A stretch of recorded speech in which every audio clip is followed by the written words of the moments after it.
హల్లెలూయా హల్లెలూయా.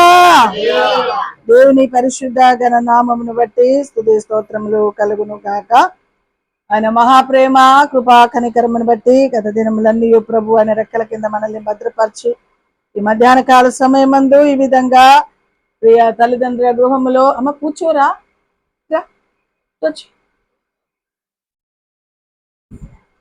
ప్రభు మనకిచ్చిన దివ్యమైన సమయమును బట్టి ఆయనకి మహిమ కలుగును గాక. హల్లెలూయా హల్లెలూయా.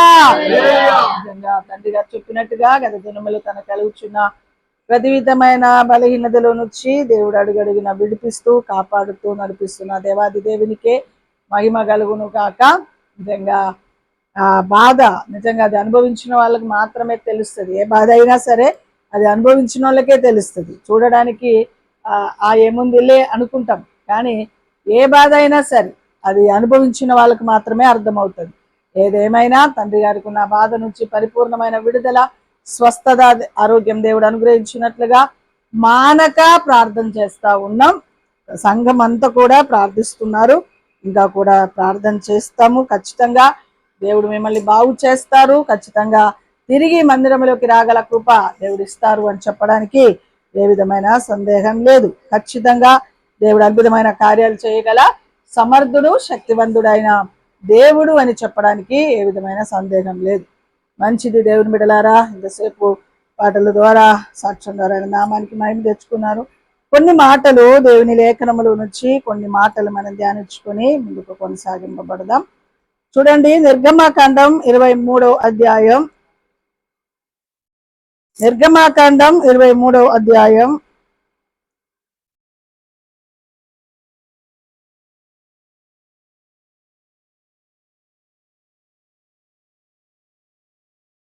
30వ వచనం చదువుదాం. నిర్గమాకాండము అదేనాయన 23వ అధ్యాయం 29, 30. దేశము పాడై అడవి మృగములు నీకు విరోధముగా విస్తరింపకుండునట్లు వారిని ఒక్క సంవత్సరంలోనే నీ ఎదుట నుండి వెళ్ళగొట్టును. నీవు అభివృద్ధి పొంది ఆ దేశమును స్వాధీనపరచుకొని వరకు క్రమక్రమముగా వారిని నీ ఎదుట నుండి వెళ్ళగొట్టేదను. క్రమక్రమేణంగా వారిని మీ యొద్ద నుంచి వెళ్ళగొట్టేదను. చాలు. సర్వశక్తిమంతుడైన దేవా, పరిశుద్ధమైన తండ్రి, నీ ఘనమైన ఉన్నతమైన పరిశుద్ధమైన నామాన్ని బట్టి నీకు స్తోత్రాలు, వందనాలు చెల్లిస్తున్నాం ప్రభా. ఇదిగో నాయన, ఈ సమయంలో చదవబడిన లేఖన భాగముల నుంచి సూటిగా తేటగా మీరు మాతో మాట్లాడమని ప్రార్థిస్తున్నాం. వాక్కు వెల్లడి అవుచుండగా ప్రతి హృదయం తెరవబడినట్లుగా, ప్రతి మాట మంచి నేల మీద పడిన విత్తనంగా మార్చబడినట్లుగా, క్రియారూపంలో కార్యసిద్ధి జరుగునట్లుగా నీ కృప దయచేసి నడిపించి మహిమ తెచ్చుకున్నాం. ప్రాణాత్మ శరీరం నీ చేతిలోకి సమర్పణ చేస్తాం. యేసు నామాన్ని బట్టి వేడుకున్నాం తండ్రి, ఆమేన్. చెప్దాం అందరము. దేవుని బిడ్డలారా, నిర్గమాకాండము 23వ అధ్యాయం 30వ వచనములో ఆ మాట, 30వ వచనములో మాట చదివిన తర్వాత 29 చదువుదాం. 30 చదువునానా? నీవు అభివృద్ధి పొంది ఆ దేశమును స్వాధీనపరచుకొను వరకు క్రమక్రమేణంగా వారిని మీ ఎదుట నుంచి వెళ్ళగొట్టేదను. ఇప్పుడు 29 చదువు.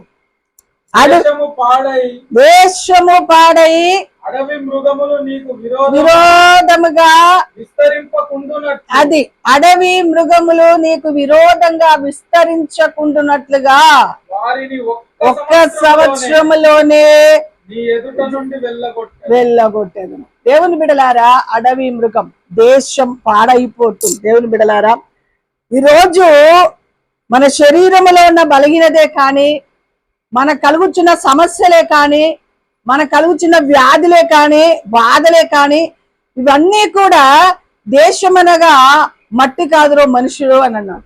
మనలని అడవి మృగము లాంటి ఆ భయంకరమైన అపవాది మనల్ని పాడు చేయడానికి, పతనం చేయడానికి ప్రభు మన ఎడల ఉద్దేశించిన ఆయన కార్యాలు మన ద్వారా జరగనీయకుండా అనేక రకాలుగా అపవాది మనల్ని అడ్డుపరుస్తూ, అడవి మృగము లాంటి ఆ జంతువులు, దేవుని బిడలారా, భయంకరమైన బలహీనత, వ్యాధి, లేకపోతే అసమాధానాలు, లేకపోతే సమస్యలు, లేకపోతే పోరాటాలు, ఇవన్నీ కూడా మన కళ్ళ ముందు మన శరీరంలో మనల్ని బట్టి పీడిస్తూ ఉండగా వాటిని దేవుడు ఏం చేస్తున్నాడంటే క్రమక్రమేణ వాటిని మనలో నుంచి వెళ్ళగొట్టే దేవుడై ఉన్నాడు.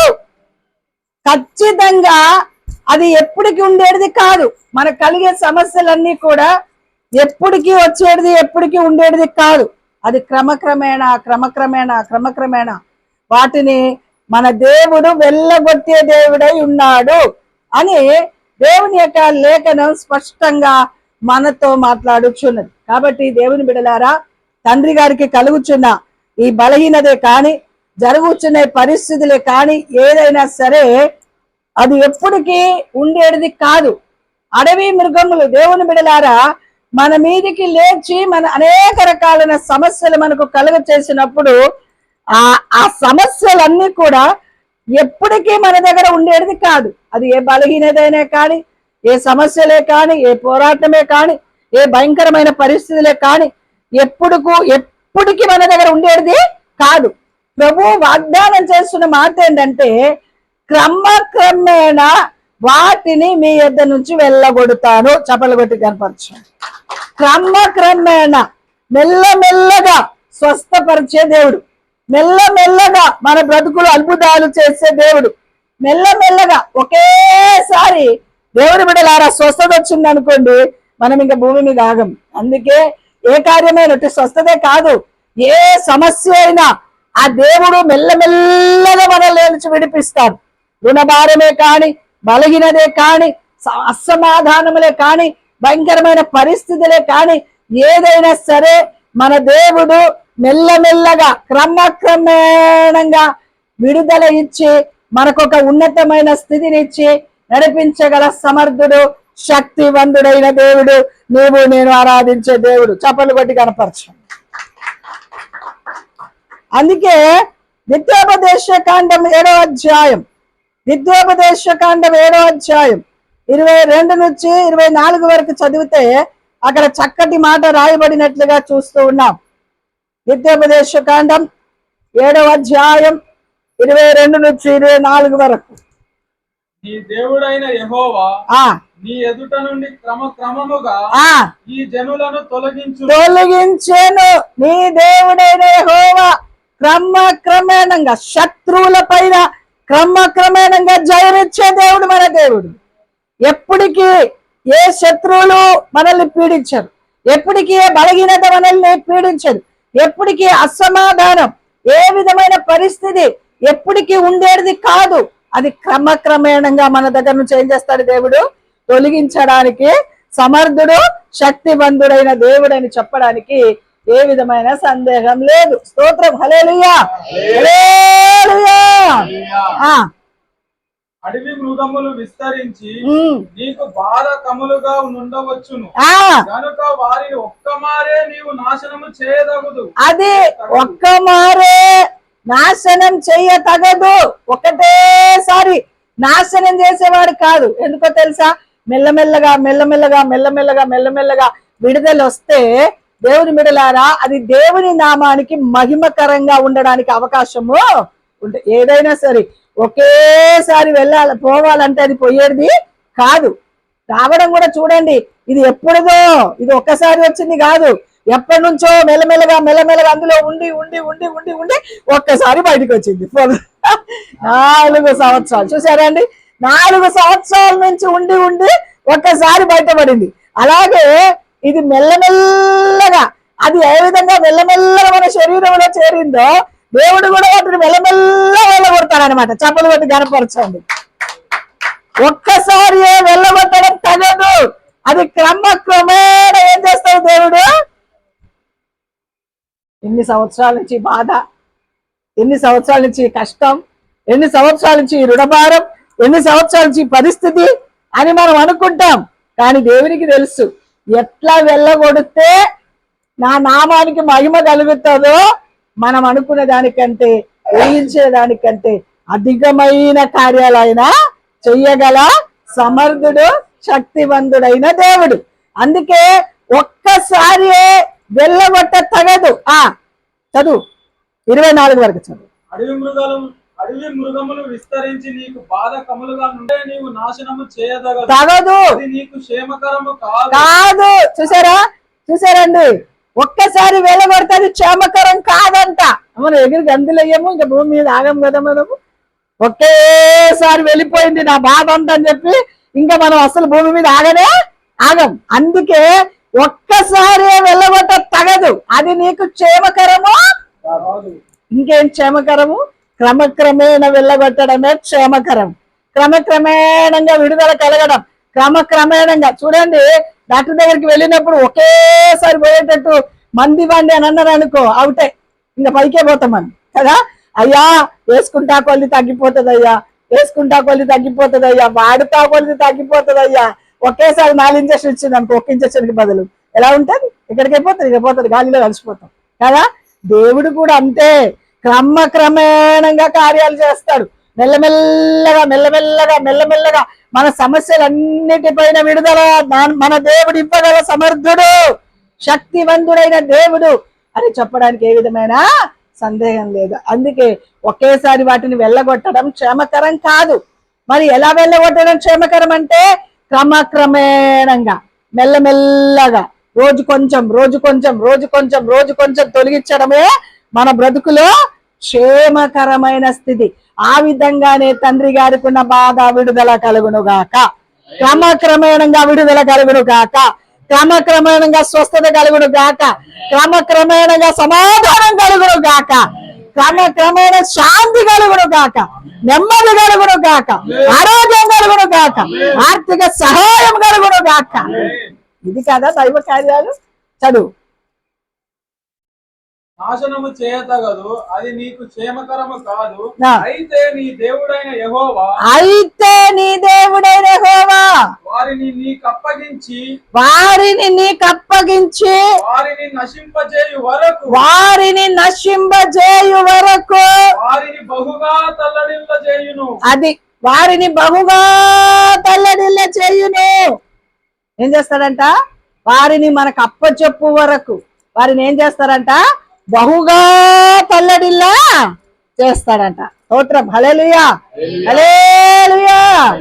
అందుకే దేవుని సన్నిధిని మనము ఆశ్రయించినప్పుడు ఖచ్చితంగా మన దేవుడు మనల్ని విడిచిపెట్టేవాడు కాదు, మన దేవుడు మనల్ని త్రోసివేసేవాడు అసలుకే కాదు. ఖచ్చితంగా మన దేవుడు మనకు కలిగిన ప్రతి పరిస్థితులను కూడా క్రమక్రమేణంగా, కొంతమంది అనుకుంటా ఉంటారు ఎప్పటికీ ఈ బాధనే నాకు అనుకుంటారు, కానీ ఖచ్చితంగా మెల్లమెల్లగా ఏం చేస్తాడు దేవుడు?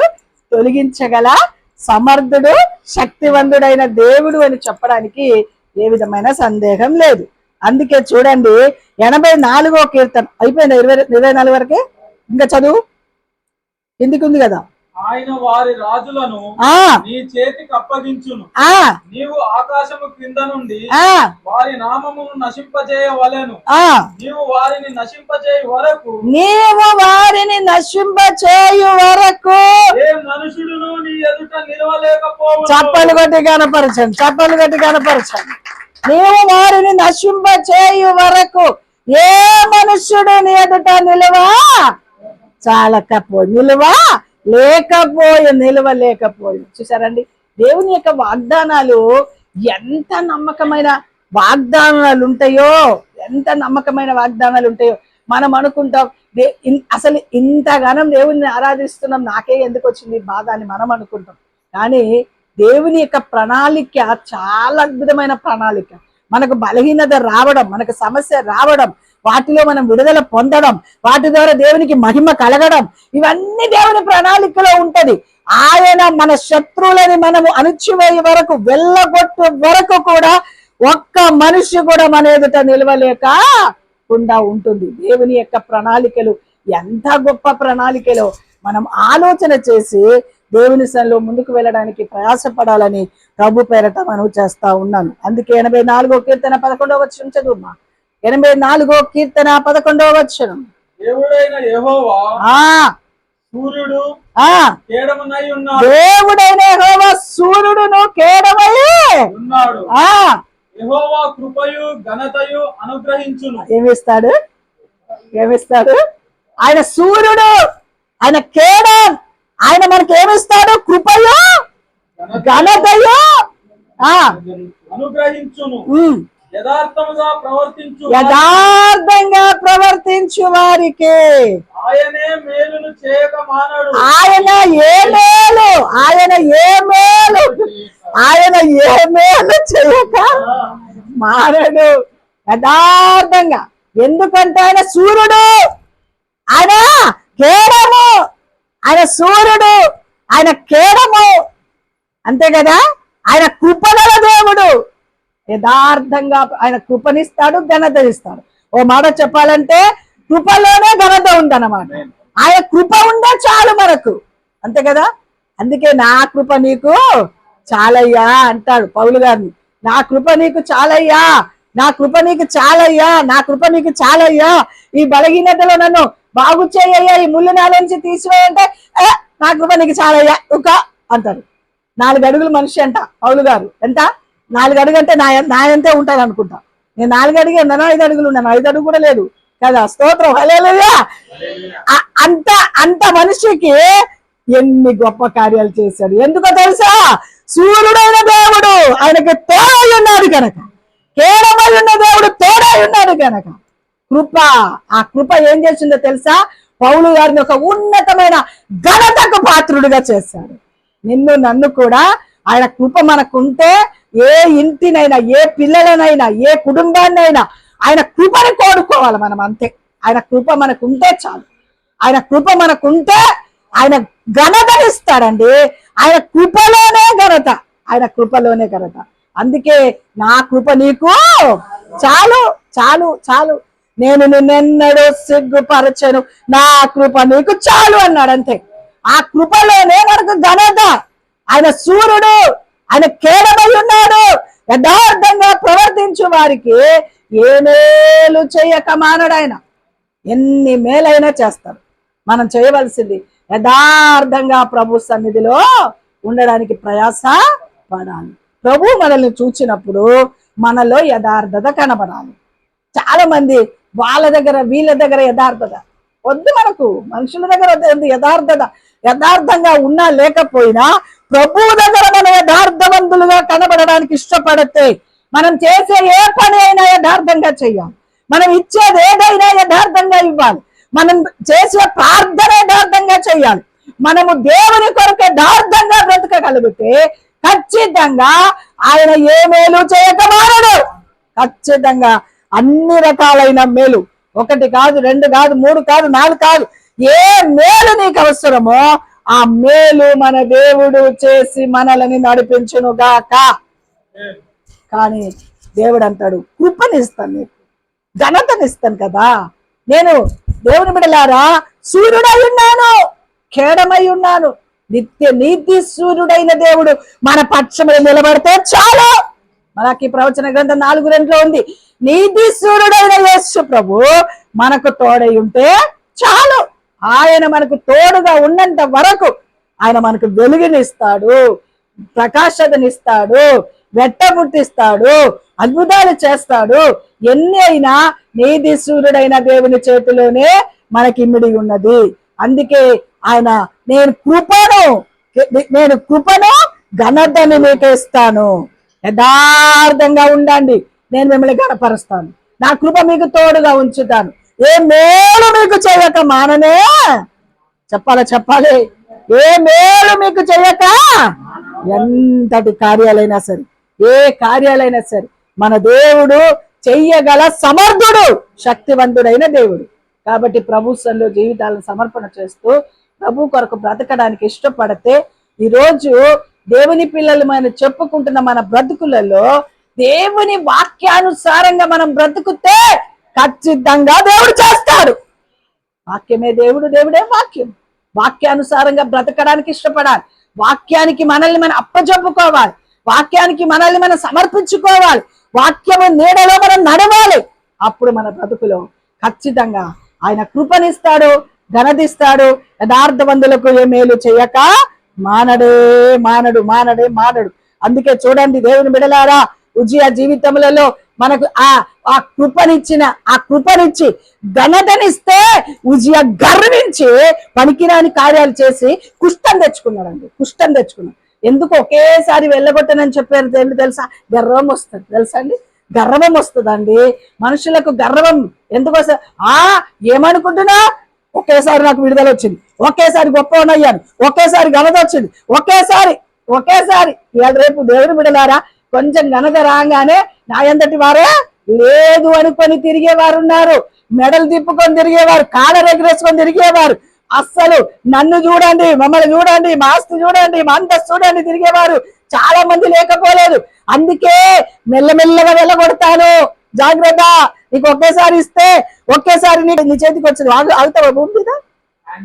ఏసు రక్తమేచి హ్యాండిల్ చేయకపోవడం దేవుడు అరగా, నువ్వు భూమి మీద ఆగవు. ఏసు రక్తమే జయం. అసలు ఆగుతావా? ఆగవు. అందుకే దేవునికి తెలుసు ఇచ్చేది ఏదైనా, ఆశీర్వాదాలైనా, ఐశ్వర్యమైన, స్వస్థతలైనా, దేవుని బిడ్డలారా శత్రువుల పైన జయమైన క్రమక్రమేణంగా దేవుడు కార్యాలు చేసే దేవుడై ఉన్నాడు. ఉజ్జియా జీవితంలో ఒకేసారి అద్భుతాలు చేసిన కారణాన్ని బట్టి గర్వించి కుష్టం తెచ్చుకున్నాడు. నా అందటి వారే లేదన్నాడు. సేవకులు చేయవలసినప్పుడు ఆయన చేశాడు. అమ్మా చూడండి, చదువుదాం. 2వ దినవృత్తాంత గ్రంథం 26వ అధ్యాయం 15-16 వచనం. 2వ దినవృత్తాంత గ్రంథం 26వ అధ్యాయం 15-16 వచనాలు చూసి చక్కగా చదువు, తప్పులు లేకుండా. మరియు అతడు అంబులనేమి పెద్ద రాళ్ళనేమి ప్రయోగించుటకై ఉపాయశాలులు కల్పించిన యంత్రములను యెరూషలేములో చేయించి దుర్గములలోను. 2వ దినవృత్తాంత గ్రంథం 26-15-16 అదేనా? కాదు, అది కాదు, అదే అంటున్నా. ఆ వర్డ్స్ ఏంది వేరే వస్తుందని చూస్తున్నాను. మరియు అతడు అమ్ములనేమి పెద్ద రాళ్ళనేమి ప్రయోగించుటకై ఉపాయశాలలు కల్పించిన యంత్రములను యెరూషలేము చేయించిన దుర్గములోను బురుజులను ఉంచెను. అతడు స్థిరపడు వరకు అతనికి ఆశ్చర్యకరమైన సహాయము కలిగేను కనుక అతని కీర్తి దూరంగా కంటిన్యూ అతని కీర్తి దూరంగా వ్యాపించాను. అయితే అతడు స్థిరపరచబడిన తర్వాత అతడు మనస్సును గర్వించి అదండి ఇది జరిగిన సంగతి. మనస్సులో గర్వం వస్తే చెడిపోతాం. మనసులో గర్వం వస్తే ఏమవుతుందండి? చెడిపోతారు. అందుకే దేవుడు అన్నాడు, క్రమక్రమేణం చేస్తే బాబు ఉండవా నాయనా, ఎందుకు వచ్చిన తొందరపాటు నీకు? చాలా మంది అబ్బో ఇంకా నేను గొప్ప వాళ్ళు అవుతలేదు, ఇంకా నాకు కోట్లు వస్తలేదు, ఇంకా నా ఆస్తి వస్తలేదు, ఇంకా నాకు కార్లు వస్తలేదు, ఇంకా నాకు ఏం వస్తలేదు, వాళ్ళు అట్లా అయిపోతారు, వీళ్ళు ఇట్లా అయిపోతారు అంటే తొందరగా స్థిరపరచబడ్డారు అనుకో. ఉజ్జియా లాగానే మనసులో గర్వించి చెడిపోతారు మనుషులు చెడిపోవడానికి గల కారణం ఏంటో తెలుసా? ఆస్తి పెరగడం, అంతస్తు పెరగడం, వెండి బంగారాలు పెరగడం, మనస్సులో గర్వం. అబ్బో ఆ గర్వం మనసులో కాదు, ముఖంలోనే కనబడిపోతుంది, నడకలోనే కనబడిపోతుంది, మాటల్లోనే కనబడిపోతుంది.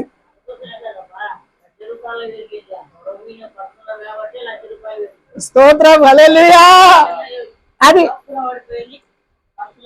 నేను ముందే చెప్పాను అన్నమాట, పెరుగుతుంది బాబు ఇరగడానికి అని చెప్పి. యేసు రక్తమే జయం. స్తోత్రం, హల్లెలూయా, హల్లెలూయా. ఉజ్జియా బ్రతుకు అదే అయింది. ఆయన దేవుని బిడ్డలారా ఎదిగిన తర్వాత మనసులో గర్వం వచ్చి చెడిపోయారంట. గర్వం వచ్చిందంటే చెడిపోతారు మనుషులు. గర్వం అంత మనుషులు చెడిపోవడానికి గల కారణం గర్వమే. అన్నిటికంటే మహాఘోరమైన వ్యాధి గర్వం. అది కనబడదు, లోపల ఉంటది. ఎదుటి వాళ్ళతో మాట్లాడేటప్పుడు ఆ గర్వ మాటలు బయటకు వచ్చేస్తుంది. నాకేం తక్కువ, నాకు అన్నీ ఉన్నాయి, నాకేం తక్కువ అన్నట్టుగా మాట్లాడతారు. ఏమీ లేదు బిడ్డ, దేవుని బిడ్డ. అందుకే అంటారు నిండుకుండా ఎప్పుడు కూడా తొలకదు, సగంకుంటేనే ఊగుతా ఉంటది, అటు ఊగుతుంది, నిండుకుండా ఎప్పుడు తొలకదు. ఏ ఒక్కటి బయట కనబడనియరు, ఏది కూడా తాను తగ్గించి మాదేముందండి దేవుని కృప తప్ప అనే మాట రావాలి. ఎంత ఉన్నతమైన స్థాయికి వచ్చినా మనలో నుంచి రావాల్సిన మాట ఏంటో తెలుసా? మనదేముందయ్యా, అది ఉందా దేవుని కృప, మనదేముందమ్మా అంతా దేవుని కృప అని నువ్వు పలుకు. అక్కడ దేవుని నామానికి మహిమ కలుగుతుంది, అక్కడ దేవుని నామానికి ఘనత కలుగుతుంది. ఆ మహిమకు అర్హుడుగా యోగ్యుడుగా మన దేవుడు ఉన్నాడు గనక ఎంత భయంకరమైన పరిస్థితి మన జీవితంలో ఎదురైనా క్రమక్రమేణ వెళ్ళగొట్టి మనకు ఒక ఉన్నతమైన స్థాయి దేవుడు ఇస్తాడు. ఇచ్చిన తర్వాత మనస్సులో గర్వం అనేది రావడానికి వీలు లేదు లేదు లేదు లేదు. ఎప్పుడు మనసులో గర్విస్తామో ఇది కాదు కదా, ఇంతకన్నా డబుల్ వచ్చినా ఇంకా ఏదొచ్చినా ఏ పరిస్థితి వచ్చినా మనస్సులో గనక గర్వం వస్తే ఏం జరిగింది ఉజ్జయాకి? చదువు ఇప్పుడు. అయితే అతడు స్థిరపడిన తరువాత అతడు మనస్సును గర్వించి చెడిపోయెను.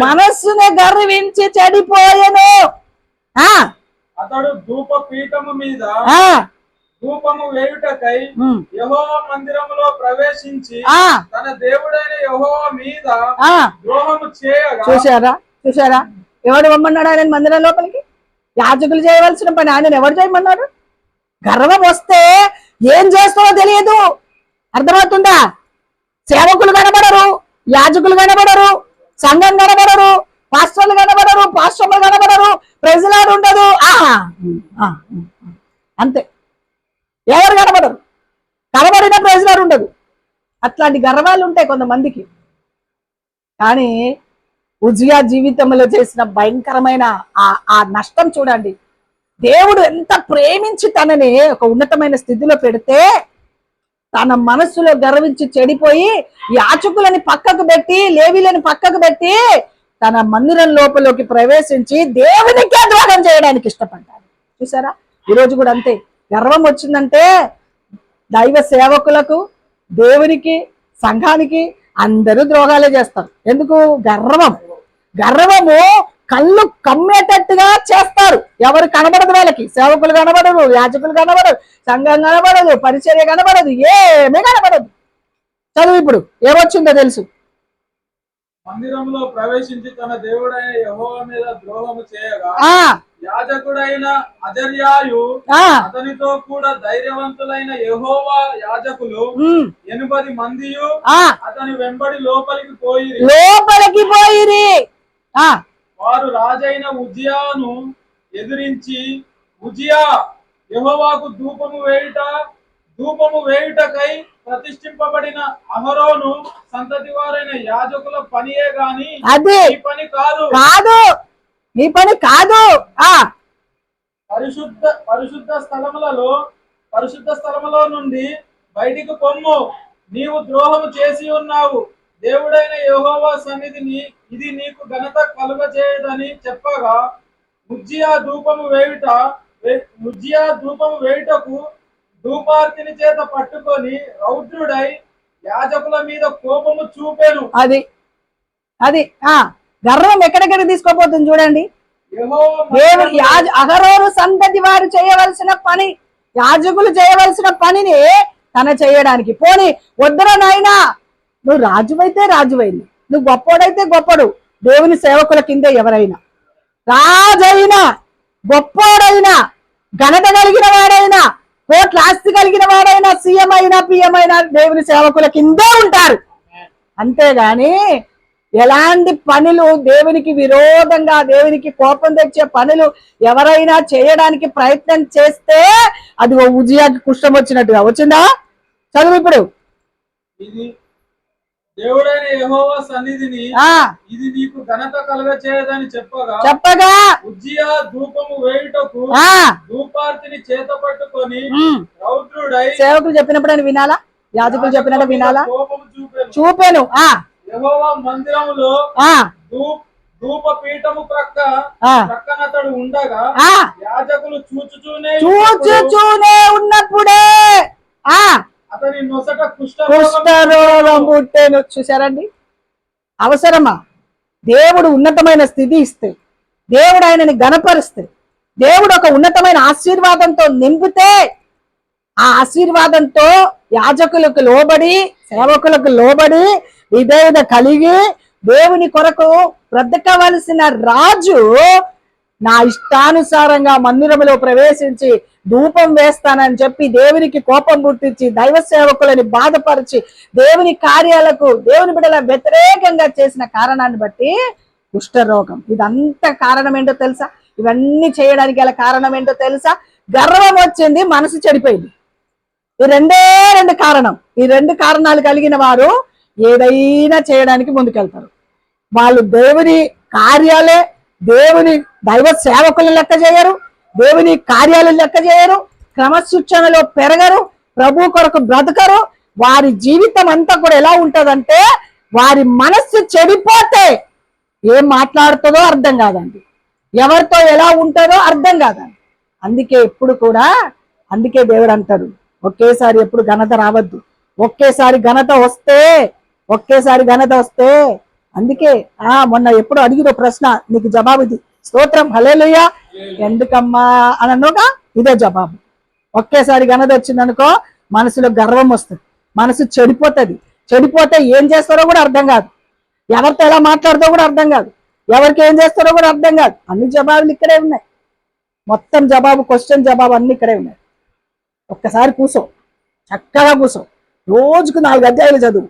4 అధ్యాయాలు చేస్తే సంవత్సరంలో నువ్వు బైబిల్ పూర్తి చేయొచ్చు. ఒక్కరోజు 4 అధ్యాయాలు చదివితే చాలు, సంవత్సరం లోపల ఖచ్చితంగా నువ్వు బైబిల్ పూర్తి చేసుకోవడానికి సహాయం చేస్తాడు. బైబిల్ గ్రంథము మన గుండెలో ఉంటే రవ్వంతా కూడా గర్వం రాకుండా మనల్ని మనం గర్వం ఎవరి స్వభావమో తెలుసా? లూసిఫర్ గర్వించినందుకే కదా పైనుంచి పడదయబడ్డాడు. ఇప్పుడు మనల్ని అందరినీ వేధించాడు అదే, అర్థమవుతుందా? మనలందరి లోపల గర్వం రావడానికి గల కారణం ఏంటో తెలుసా? నీకు పాటలు పాడని స్వరం ఉంది కదా, అది చెప్పినా చెప్పకపోయినా పాడే, దంచుకోదు. నా అంత పాడేటో లేదు అని హృదయంలో గర్వం వచ్చిందనుకో ఉన్న స్వరం కూడా పోతుంది. నా ఎంత వాయిద్యం వాయించాడు, నా ఎంత వాక్యం చెప్పేటో లేరు అన్నారు అనుకో కిందికే తొక్కేస్తారు. అర్థమవుతుందా?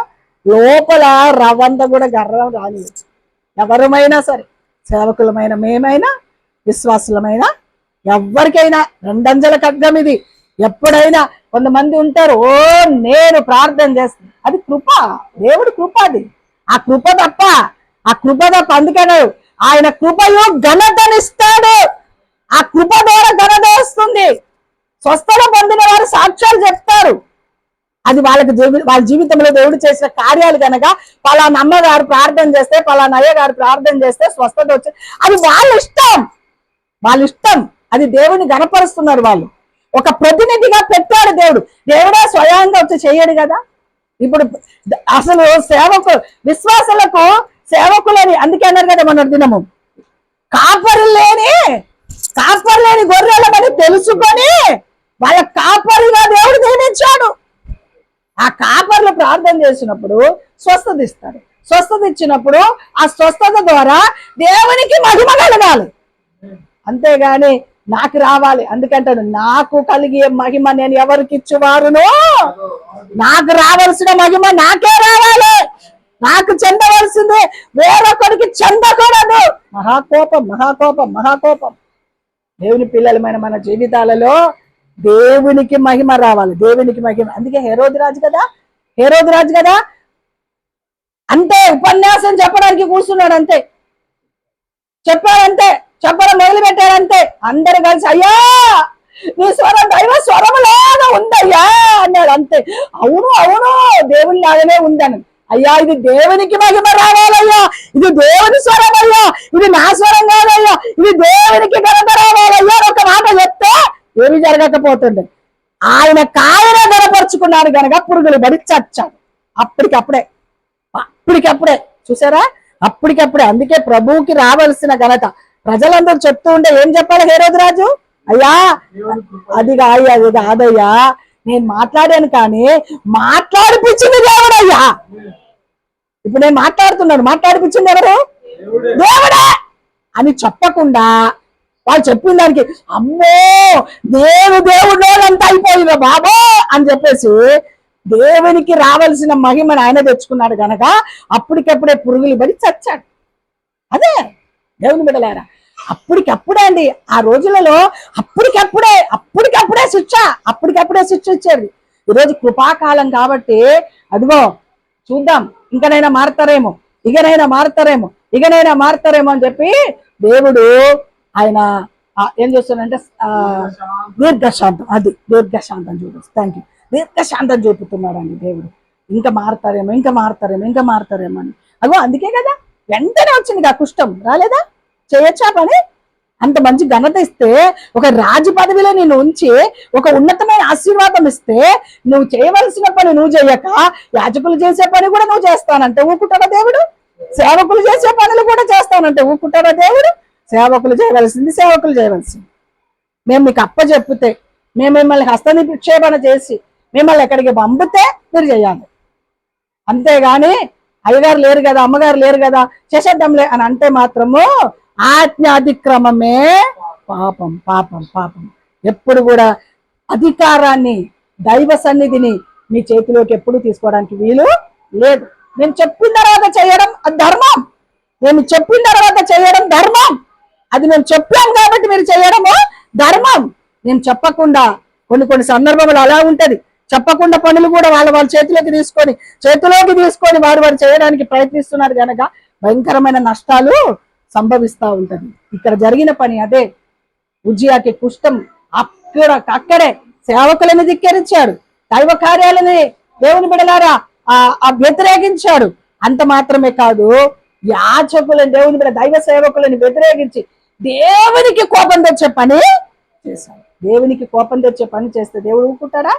ఊరుకోడు. అందుకే దేవుడు ఎప్పుడు కూడా క్రమక్రమేణ మనకు ఆశీర్వాదం, అద్భుతాలు, స్వస్థత క్రమక్రమేణ మన జీవితంలో, మన బ్రతుకులో కార్యాలు జరిగే వరకు ఆయన మన ఎదుట నిలబడే ఉంటాడు. చప్పలివతి కనపరచాలి.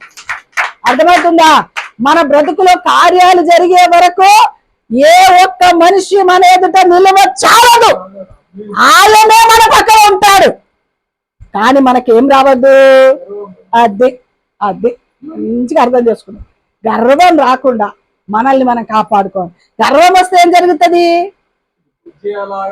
చెడిపోతుంది, మనసు చెడిపోయింది అనుకో, అన్ని వ్యతిరేకమైన తలంపులే ఉంటాయి. మంచి చెప్పినా ఇట్లా చెప్పారేంది? మంచిగా చెప్తారు సేవకులు, కానీ వాళ్ళు మాకు చెప్పడం ఏంది? వాళ్ళు చెప్తే మేము వినాలా? మాకు తెలియదా? మేము ఇంత చదువుకున్నాం, ఇంత ఉద్యోగాలు చేస్తున్నాం, మాకు తెలియదా? వాళ్ళు చెప్తా మేము వినడం ఏంది అనే తలంపులు వచ్చేస్తుంది. అదే చెడిపోలేదనుకో, దీనత్వం కలిగి ఉన్నారు అనుకో, గర్వం లేకుండా ఉన్నారు అనుకోండి, చెప్పిన ప్రతి మాటకు విధేయత చెప్పాలి, విధేయత చూపుతారు. ఇప్పుడు చెప్పిన మాట వినని వారిలో ఏమున్నట్టు? చెప్పాలి. చెప్పిన మాట వినలేదు అనుకో, ఏమున్నట్టు వారిలో? గర్వం ఉన్నట్టు. అది చెడిపోయారు అని అర్థం వినకనే తెలియకనే తెలుస్తుంది. అక్కడ వినలేదు అనుకోండి, వాళ్ళు చెడిపోయారు, మనసులో చెడిపోయారు అని చెప్పకనే చెప్తుంది. అక్కడ వాళ్ళ జీవితాలు చూసి అర్థమైపోతుంది మనకు. అర్థమవుతుందా? కాబట్టి దేవుని సన్నిధిలో దేవుడు మనకు క్రమక్రమేణ ఇచ్చే ఆశీర్వాదాలు, క్రమక్రమేణ ఇచ్చే స్వస్థతలు, క్రమక్రమేణ వెళ్ళగొట్టబడే శత్రు పోరాటాలు, ఇవన్నిటికీ మన బ్రతుకుని అప్పచెప్పుకోవచ్చు. నువ్వు ఎప్పుడు చేస్తే అప్పుడే చెయ్యయ్యా అని చెప్పి దేవుని సన్నిధిలో మన జీవితాన్ని సమర్పణ చేస్తే కార్యాలు జరిగే వరకు ఆయన మన ఎదుట నిలబడి ఉంటాడు. ఆయన మనకు తోడై ఉంటాడు. ఆయన కృపయు ఘనతను ఇచ్చేవాడు. నీతి సూర్యుడైన యేసు మనకు తోడై ఉండి నిత్యం మనల్ని నడిపించడానికి సమర్థుడు. ఒక మాట చెప్పినా, మనకు బాధ ఉందని చెప్పి మనల్ని దేవుడు వదిలిపెట్టాడు. బాధ కలిగిన వారి పక్కలోనే ఉంటాడు. అదిగారు అంత బాధ అనుభవిస్తుందా? దేవుడు కూడా చూస్తున్నాడు. దేవుడు చూసి మెల్లమెల్లగా నా కుమారుని విడిపించాలి అనే ఆశతో ఉంటాడు. దేవుడు వదిలిపెట్టాడు. బాధలో ఉన్న వారిని వదిలిపెట్టాడు. ఖచ్చితంగా దేవుడు తన కార్యాలు జరిగిస్తూ ఉంటాడు. అందుకే దేవుని పిల్లలమైన మన జీవితాలలో ఆయన ఎప్పుడు కార్యాలు చేస్తాడో ఆ కార్యం కొరకు మనం ఎదురు చూడాలి. మెల్లమెల్లగా వెచ్చిస్తాడు దేవుడు, మెల్లమెల్లగా స్వస్థపరుస్తాడు, మెల్లమెల్లగా శత్రువు పైన విజయం ఇస్తాడు, మెల్లమెల్లగా అద్భుతాలు జరిగిస్తూనే ఉంటాడు. దేవుని బిడలారా, స్థిరపరచబడిన తర్వాత హృదయములో గర్వించి మనస్సు చెడిపోయెను. ఇలాంటి పరిస్థితి మనకు రాకుండా మన బ్రతుకుని కదండి, మొదటిలో ఉన్న జీవితాలు కదండి, మొదటిలో ఉన్న సమర్పణ మొదటిలో ఉన్న ప్రార్థనా బ్రతుకు, మొదటిలో ఉన్న తగ్గింపు, మొదటిలో ఉన్న దేవుని కొరకున్న తృష్ణ, ప్రార్థనా జీవితం ఈ రోజులలో ఉన్నాయా అండి? ఉన్నాయా? ఉన్నాయా? లేవు. ఎవరిని అడుగు, ఉండదు. ఒక్కప్పుడు అండి, ఇప్పుడు ఏమైంది? ఒక్కప్పుడు నేను గంటలు గంటలు చేశానండి, ఇప్పుడు ఏమైంది? ఒక్కప్పుడు నేను సాక్ష్యం చెప్పానండి, ఇప్పుడు ఏమైంది? ఒకప్పుడు బాగా బైబిల్ చదివేదాన్ని అండి, ఇప్పుడు ఏమైంది? దేనికైనా ఓపిక లేకపోయినా పర్వాలేదు, బైబిల్ చదవడానికి ప్రార్థన చేయడానికి మాత్రం ఓపిక తెచ్చుకోవాలి, తప్పగా తెచ్చుకోవాలి, దాంట్లో డౌటే లేదు. దేనికి ఓపిక ఉన్నా ఓపిక లేకపోయినా బైబిల్ చదవడానికి, దైవ కార్యానికి, ప్రార్థనకు కదండి. మన మన స్వభావాలు అలాంటి కాదు కదా.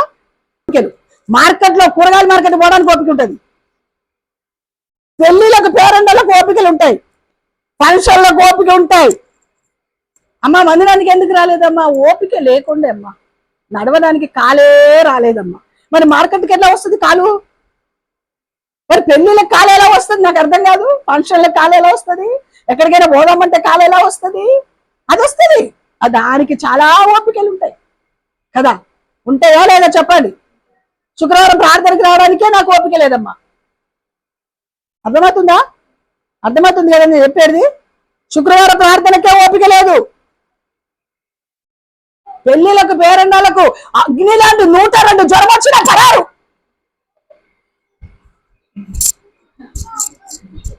ఏమ్మా రాత్రి 102 జ్వరం అన్నారు కదా, ఏమైంది? అంతే. దానికి ఓపికలు ఉంటాయి, దానికి ఓపికలు ఉంటాయి మనకు.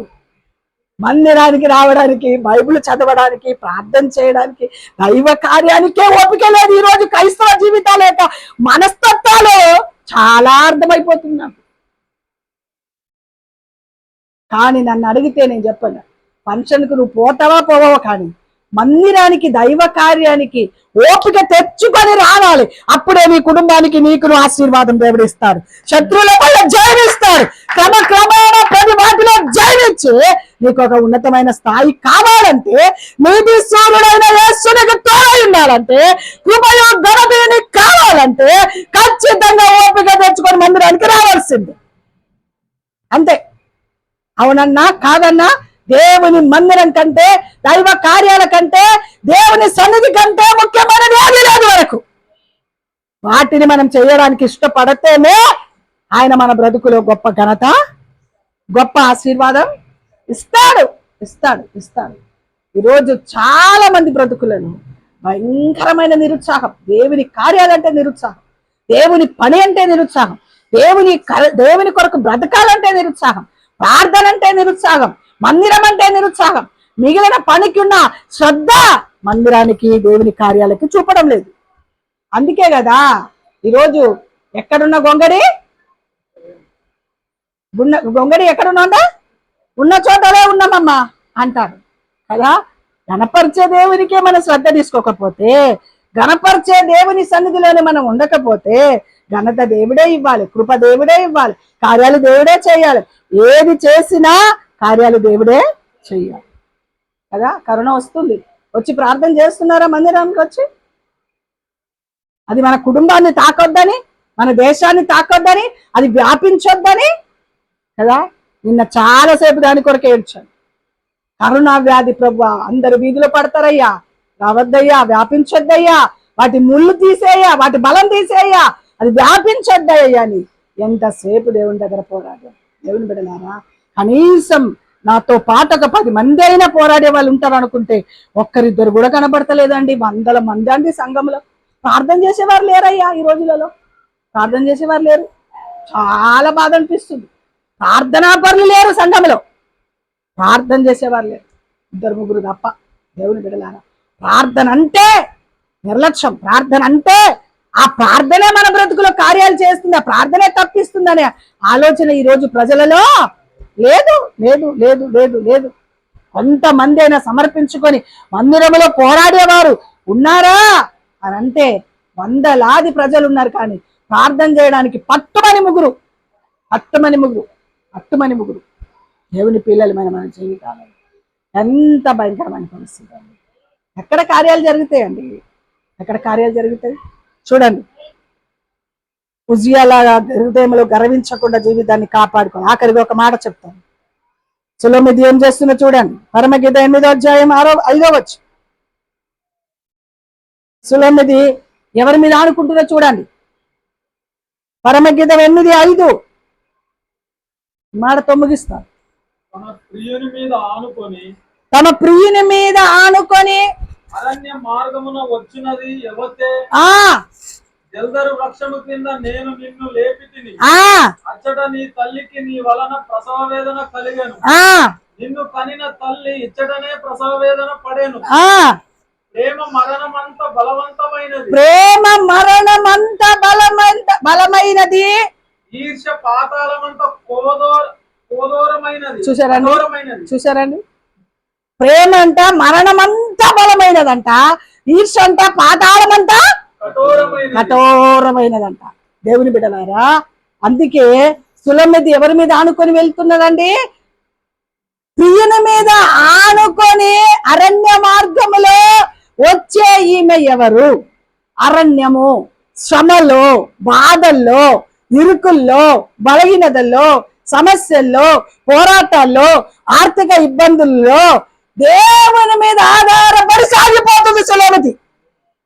అందుకే అన్నారు ఆమెను గురించి, అరణ్య మార్గంలో ప్రియుని మీద ఆనుకొని అరణ్య మార్గంలో వచ్చే ఈమె ఎవరు? ఎంత చక్కటి మాట. దేవుని బిడ్డలారా, దేవుని మీద ఆధారపడి అనుభవంలోకి ఎన్ని భయంకరమైన పరిస్థితులు వచ్చినా ప్రార్థనలు మానకూడదు, సహవాసాలు మానకూడదు, ఆరాధనలు. ఈ కార్యాలు మన బ్రతుకులో, దేవుని కార్యాలు మన బ్రతుకులో ఉంటాయి. ఖచ్చితంగా ఆయన మీద ఆనుకునే వారిని ఏ రోజు ఆయన విడిచిపెట్టేవాడు కాదు. ఆయన మీద ఆనుకునే వారిని ఏ రోజు విడిచిపెట్టరు. ఆయన మీద ఆధారపడే వారిని ఏ రోజు అబద్ధం పాలు కానివ్వడు. ఆయన మీద ఆనుకున్న వారికి ఎల్లప్పుడూ జయమే ఇస్తాడు ఆయన. అందుకే సులోమిది ఎవరి మీద ఆధారపడడానికి ఇష్టపడుతుంది? తన ప్రియుడైన నజరేయుడైన యేసు మీద ఆధారపడి అరణ్య మార్గంలో దేవుని కొరకు సాగిపోవడానికి ఇష్టపడుతుంది. అరణ్యం, శ్రమ, బాధ, ఇరుకులు ఇవన్నీ అరణ్యానికి సూచన. ఆ అరణ్య మార్గంలోనే ఎవరి మీద ఆధారపడుతుంది? దేవుని మీద ఆధారపడడానికి, దేవుని మీద ఆధారపడడానికి, దేవుని హత్తుకొని దేవుని కొరకు బ్రతకడానికి, దైవ కార్యాలు చేయడానికి ముందుకు వెళ్తున్న స్త్రీ కనుక సంఘం ఆ విధంగా దేవుని మీద ఆధారపడి సాగిపోవడానికి జీవితాలను కనుక సమర్పణ చేస్తే, ప్రార్థనా పరులుగా మార్చబడి ప్రభు మీద ఆధారపడి ప్రభు కొరకు బ్రతికి ప్రభు సన్నిధిలో ఉంటే ఆయన ఏ మేలు చేయక మానడు. ఆయన కృపయు ఘనతని ఇస్తాడు. ఎదుగుతున్న కొలది ఒదిగి ఉండడానికి ప్రయాసపడాలి. మనసులో గర్వించి చెడిపోతే ఆ ఉజియాకు వచ్చిన కుష్టమే మనకు కూడా ఆ రోజు అచ్చలాల కుష్టం వచ్చింది. ఈ రోజు గర్వం ద్వారా అనేక రకాలైన భయంకరమైన నష్టాలు కొని తెచ్చుకుంటున్నారు, భయంకరమైన శాపాలు కొని తెచ్చుకుంటున్నారు. అవన్నిటిలో నుంచి మనం విడుదల పొందాలంటే అరణ్యములో దేవుని మీద ఆధారపడి వెళ్ళిన సులోమితి లాగా మన బ్రతుకుని దేవుని చేతిలోకి సమర్పణ చేస్తూ సాగిపోవడానికి ప్రయాసపడదురు గాక. ఇట్టి అనుభవంలోకి మనం మార్చబడదురు గాక. ఎదుగుతున్న కొలది ఒదిగి ఉండును గాక. దేవుడు మనల్ని క్రమక్రమేణంగా విడిపించి స్వస్థపరిచి దేవుని మహిమ కొరకు మనల్ని నిలబెట్టును కాక. క్రమక్రమేణ ఉన్నతమైన స్థాయి మనకు కలుగును కాక. ఉన్నతమైన ఆశీర్వాదం మనకు కలుగును కాక. కలుగుచున్న కొలది తగ్గించుకొని, నేల మట్టుకు తగ్గించుకొని క్రీస్తు యొక్క క్రమశిక్షణలో ఎదిగి దైవాశీర్వాదంలో పొందుకోవడానికి యోగ్యమైన మనస్సు కలిగి దేవుని సన్నిధిలో సాగిపోవుదురు గాక. అట్టి అనుభవంలోకి మనం అందరం మార్చబడదురు గాక. తండ్రి గారి కట్టి స్వస్థత దేవుడు అనుగ్రహించును గాక. దేవుడి